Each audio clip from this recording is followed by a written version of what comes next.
நோம்பு திறக்கிறதுக்கு best drink எப்போதும் செய்கிற மாதிரி ஆரஞ்சு ஜூஸை இந்த 2 பொருளை நீங்கள் சேர்த்து ஜூஸ் அடிச்சிங்கன்னா குடித்த உடனே புத்துணர்ச்சி கிடைக்கும்.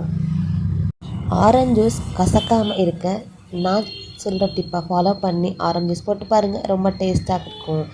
அந்த ஆரஞ்சு ஜூஸ் எப்படி செய்யலான்னு பார்க்கலாம். ஸோ அதுக்கு நான் இன்றைக்கி 3 ஆரஞ்சை நல்லா தோல் நீக்கி இந்த மாதிரி எடுத்து வச்சுருக்கேன். இப்போது நம்ம தோல் உரித்து எடுத்து வச்ச ஆரஞ்சை ஒரு மிக்ஸி ஜாரில் சேர்த்துக்கலாம். சேர்த்துட்டு இது கூடவே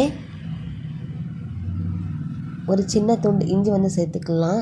இஞ்சி சேர்க்குறதுனால நம்மளுக்கு நல்லா செரிமான பிரச்சனைக்கு நல்லாயிருக்கும்.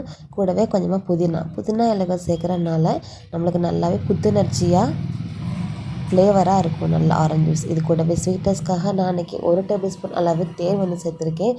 நீங்கள் விருப்பப்பட்டால் நாட்டு சக்கரை இல்லைன்னா ஒயிட் சுகர் கூட சேர்த்துக்கலாம். இது கூடவே நான் இன்றைக்கி ஐஸ் வாட்டர் ஒரு கிளாஸ் சேர்த்துட்டு மூடியை போட்டு மூடிட்டு மிக்ஸி ஜாரில் நல்லாவே பிளெண்ட் பண்ணி எடுத்துக்கலாம். அதாவது நைஸாக அரைக்கக்கூடாது, அதாவது கண்டினியூவாக நம்ம அரைக்கக்கூடாது. 2-3 வாட்டி பல்ஸ் பண்ணி எடுக்கணும். நீங்கள் கண்டினியூ அரைச்சிங்கன்னா அந்த ஆரஞ்சு உள்ள கொட்டைகள்லாம் நல்லாவே அரைஞ்சி நம்மளுக்கு ஜூஸ் கசப்பு தன்மை கொடுத்துரும். ஸோ அதனால் பல்ஸ் மூடில் 2-3 வாட்டி பண்ணிங்க நம்மளுக்கு நல்லாவே பிளெண்ட் ஆயிரும். இன்னொரு டிப் என்னடான்னா, நம்ம இந்த மாதிரி ஃபில்ட்ரு பண்ணும்போது ஸ்பூனை வச்சு நம்ம நல்லாவே இந்த மாதிரி நல்லா இப்படி ப்ரெஸ் பண்ணக்கூடாது. ஜஸ்ட் அந்த அலசலை வச்சு இப்படி நம்ம ஆட்டினாலே போதும், நம்மளுக்கு அந்த ஆரஞ்சு எல்லாமே நல்லா ஃபில்ட்ரு ஆயிரும். நீங்கள் ப்ரெஸ் பண்ணும்போது கூட கொட்டைகள் நல்லாவே மேஷ் ஆயிரும். ஸோ அதனால் ஆரஞ்சு ஜூஸ் கூட கசக்கிறதுக்கு வாய்ப்பு இருக்குது. இந்த மாதிரி நம்ம எல்லாம் பண்ணி எடுத்ததுக்கப்புறமா அதை செப்பரேட் பண்ணிவிட்டு இப்போ நம்ம ஒரு கிளாஸில் ஊற்றி சர்வ் பண்ணிடலாம். நீங்கள் இது கூடவே சப்ஜா விதை ஊற வச்சுருந்தா சப்ஜா விதை கூட சேர்த்துட்டு நீங்கள் சர்வ் பண்ணலாம்.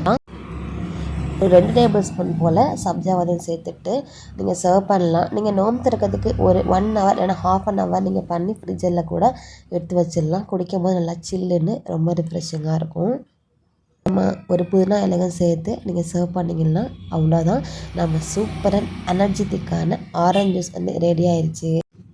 நோம்பு திறக்கிறதுக்கு மட்டும் இல்லை, நீங்கள் இப்போ வச்சு ஆரஞ்சு ஜூஸ் போட்டிங்கன்னா மறக்காமல் இஞ்சியும் புதினாவும் சேர்த்து ஆரஞ்சு ஜூஸ் செஞ்சு பாருங்கள். குடித்த உடனே ஒரு ரிஃப்ரெஷிங் டேஸ்ட்டில் இருக்கும். ஸோ இந்த சூப்பர் அண்ட் டேஸ்டியான ஆரஞ்சு ஜூஸை நீங்கள் உங்கள் வீட்டில் ட்ரை பண்ணி பார்த்துட்டு எப்படி இருக்குது நீங்கள் கமெண்ட்டில் சொல்லுங்கள். இந்த ரெசிபி உங்களுக்கு பிடிச்சிருந்துச்சுன்னா லைக் பண்ணுங்கள், ஷேர் பண்ணுங்கள், மறக்காமல் நம்ம சேனல் சப்ஸ்கிரைப் பண்ணுங்கள்.